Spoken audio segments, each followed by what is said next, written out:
जाती तालके में हथरادو पाणी खोट खिलाफ ज़मींदार एक्शन फोरम STP समाज जी तंजीमन पारां इमाम बारगाह अल हुसैनी खां प्यादल रैली कढी वई। सख्त नारेबाज़ी पिण कई। लींदा वहा मदनी चौक ते धरणो हयो वियो।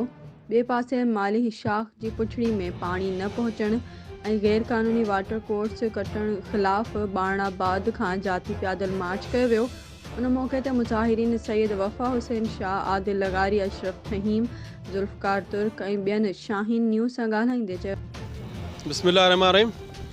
अॼु जेको इहो बारणाबाद खां प्यादल लॉन्ग मार्च मालिया शाख जे आबादगारनि कयो आहे, इहा पाणी जी सूरत हाल पूरे तेलके जे पोछड़ जे आबादगारनि सां इहो साॻियो ज़ुल्म थी रहियो आहे। ख़बर न आहे त इरीगेशन निज़ाम छो फ़िलाप थी रहियो आहे। करप्शन जो इंतिहा लॻी पई आहे। लोकल माण्हू ग़रीब तबिको जेको ज़मींदार आहे, उन मिसकिन जा ॿिज सड़ी विया आहिनि, उनजो बेजारो ख़तमु थी वियो आहे मुकमल। उहे माण्हू पाणी पीअण जे पाणी लाइ परेशान आहिनि ऐं ॿियनि जा तलाउ भरिजी रहिया आहिनि। हज़ारे एकड़नि जा ज़मींदार वॾा वॾा सरमाएदार आहिनि, उन्हनि जा फटा, उन्हनि जा कट, उन्हनि जूं मशीनूं हली रहियूं आहिनि ऐं लोकल ज़मींदार जेको लोकल तबिके जो माण्हू आहे उहो सख़्तु परेशान आहे।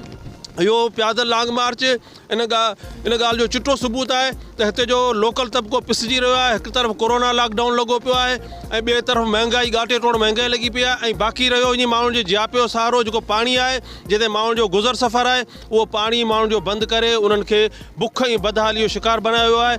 असीं आला अख़्तियारनि खां इहा अपील था करियूं त इरीगेशन निज़ाम जो क़िबलो दुरुस्त करियो ऐं माण्हुनि खे तव्हां पीअण जो पाणी ऐं आबादी जो पाणी फ़र्क़ु आहे। उन जे करे असां पोलियो जो बाइकाट कयो आहे ऐं असां स्टेट दारोगे सां 10 चकर मिलिया आहियूं। उन्हनि असांखे इहो ई चवनि था त भाई वॾा माण्हू अव्हां जो पाणी बंदि करे वेठा आहिनि।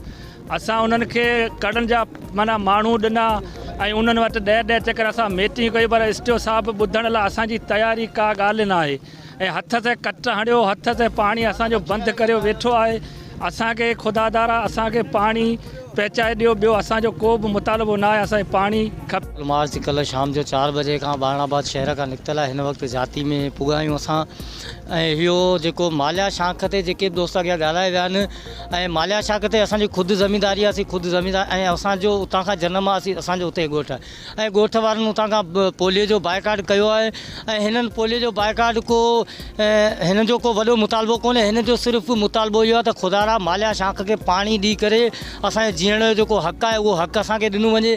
जेके मुंड जा ज़मींदार आहिनि उन्हनि खे हिसे खां मथे पाणी ॾेई करे तक जा जेके असांजे चूंडियल नुमाइंदा आहिनि उहे सरासर ज़ुल्म पिया कनि ऐं जेको उते जो दारोको आहे उहो बदमस्ती करे 5 रुपया वठी करे वॾनि ज़मींदारनि खे पाणी ॾेई करे इन ग़रीब ज़मींदारनि सां जेको ज़ुल्म कयो आहे, इहो ज़ुल्म बर्दाश्त खां ॿाहिरि आहे ऐं इहो तेसी पोलियो जो बाइकाट रहंदो ऐं तेसी असांजो एतिजाजियूं तहरीकूं हलंदियूं रहंदियूं जेसी असांखे जियापे जो हक़ न ॾिनो वियो आहे, पाणी न ॾिनो वियो आहे। गुल मोहम्मद बारण जा जेके रहवासी आहिनि, जेके प्यादल मार्च करे हिते पहुता आहिनि, उन्हनि जो इहो बि जेको आहे सो हिकिड़ो चिताव ॾिनो आहे त असां UC गुल मोहम्मद बारण में जेको पोलियो जा फुड़ा पीआरनि था, असां पोलियो जे फुड़नि जो बाइकाट कयो आहे। जेसि ताईं असांखे पाणी पोछड़ में नथो पहुचे तेसि ताईं असां पोलियो जे फुड़नि जो बाइकाट कयो आहे। त असां आला अमलदारनि खे इहा गुज़ारिश था करियूं, इरीगेशन जा जेके बि ज़मींदार माण्हू आहिनि, SDO आहे ऐं इंजीनियर जेको आहे, उन्हनि खां असां मुतालबो था करियूं त फौरी तौर मालिया शाख खे पंहिंजो जेको उन्हनि जो